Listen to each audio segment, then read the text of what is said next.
ఇంటి దగ్గర ఉండి చదువుకోవడం ఒకటి, ఇప్పుడు నైపుణ్యం పోర్టల్ కూడా ఒకటి తీసుకొస్తున్నాం. ఆ నైపుణ్యంలో కూడా ఇంటి దగ్గర కూడా నేర్చుకోవచ్చు. అదే సమయంలో వీలైతే ఎక్స్ట్రా కోర్సెస్ ఫిజికల్గా కావాలంటే అవి రెండు వర్కౌట్ చేయి. నువ్వు ఆ అమ్మాయిని చదివించి పైకి తీసారు, అది నీ బాధ్యత. ఇప్పుడు మీ ఫ్యామిలీ సెట్ కావాలంటే ఏం చేయాలా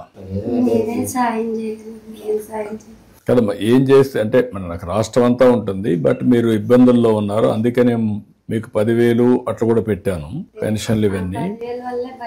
అదే అందరికి అంత మునుపంతా కూడా వచ్చేది కదా, నేను కూడా మార్చి ఇబ్బందులను బట్టి చేశాం. ఇప్పుడు కొత్తగా కూడా ప్రాజెక్ట్ సంజీవని ఒక ప్రాజెక్ట్ తీసుకొస్తాం. అందులో మీ ఇలాంటి వాళ్ళందరినీ పెట్టి ప్రివెంటివ్ కింద ఏం తింటే కంట్రోల్లో ఉంటుంది, మెడిసిన్స్ ఏ విధంగా తీసుకోవాలి, టైం టు టైం ఎట్లా టెస్టులు చేయాలి, అవన్నీ కూడా పెడుతున్నాం. అది వస్తే ఇంకా కొంచెం కంట్రోల్కి వస్తుంది అందరికి, మీకు ఒకరికి కాకుండా రాష్ట్రంలో ఉండే వాళ్ళందరికీ.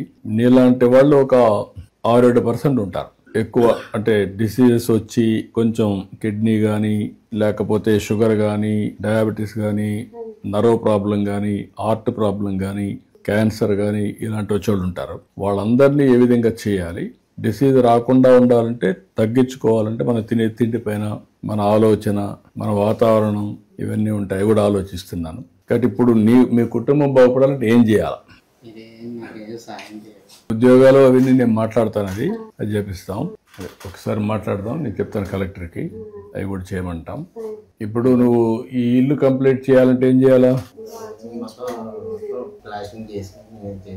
ప్లాస్టరింగ్ అవన్నీ ఎంత అవుతుంది? దానికి 4 లక్షలు అవుతుంది. అంత ఇబ్బందులు ఉన్నాయి, కానీ అధిగమించాలి. మీలాంటి వాళ్ళకి చాలా సమస్యలు ఉన్నాయి, చాలా మంది ఉన్నారు. ఇంకా పని చేద్దాం, మీ ఇల్లు కంప్లీట్ చేయమంటాం. ఒకటి అప్పులు కూడా ఎంత ఉంది, అప్పు కరెక్ట్ గా ఎంత ఉంది చెప్తే మా వాళ్ళు మాట్లాడి, వాళ్ళతో అప్పులు ఉండే వాళ్ళతో మాట్లాడి సెటిల్మెంట్ చేసి ఇల్లు ఒకటి పూర్తి చేయండి, ఆ అప్పులన్నీ కట్టేసేయండి. అతనికి ఎక్కడెక్కడ ఉద్యోగం ఇవ్వగలిగితే ఇప్పించండి. ఆ అబ్బాయిది నేను రాసుకుంటాం, మా వాళ్ళకి చెప్పి కోఆర్డినేట్ చేయడం TCS లోనే. ఆ అబ్బాయిని ఎట్లా మోల్డ్ చేయాలో మోల్డ్ చేద్దాం, ఇక్కడ అన్నీ సెట్ అవుతారు. ఓకే, నేను చేపిస్తారా? నేను చెప్తాను, చేయమంటాను. ఇల్లు కట్టించి ఓకే, నువ్వు ఒక పని చేయమైతే, చదువుకుంటూనే డ్రోన్ పెట్టిస్తారు, దాంతో నువ్వు అదనంగా 10 రూపాయలు సంపాదించుకునే పరిస్థితి వస్తుంది. నువ్వు ఆ పని చేయి, తర్వాత మీ నాన్న దగ్గర చూస్తారు.